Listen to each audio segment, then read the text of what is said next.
Welcome to our channel. Today we how to verify Trello board backups and export settings, full guide step by step clearly. To verify your Trello board backups, first, log into your Trello account.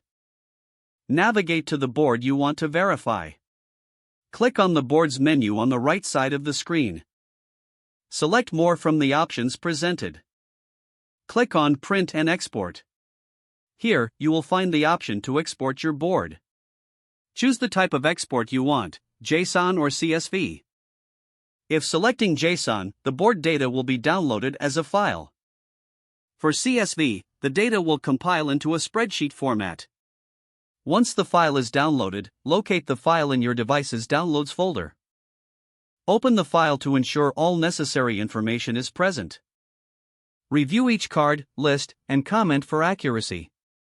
If using JSON, you may need specific software to read the data. For CSV files, simply open them in a spreadsheet application like Excel.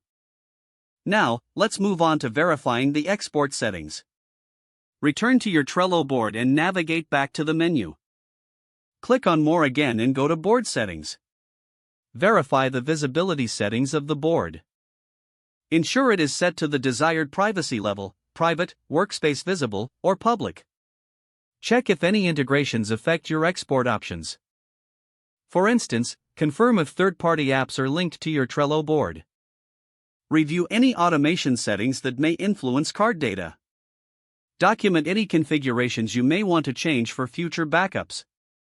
Confirm that all relevant members have the right access levels for board exports.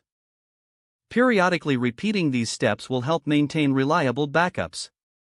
After verifying backups and settings, consider setting reminders for regular checks. This ensures your Trello board data remains up to date and secure. If the page does not load, refresh the browser or try again in a private or incognito window. Make sure you are using the correct email address, then retype it carefully to avoid small typos. If your password is not accepted, use the reset option and create a new strong password you can remember. Don't forget to like this video and subscribe to our channel for more step-by-step tech guides.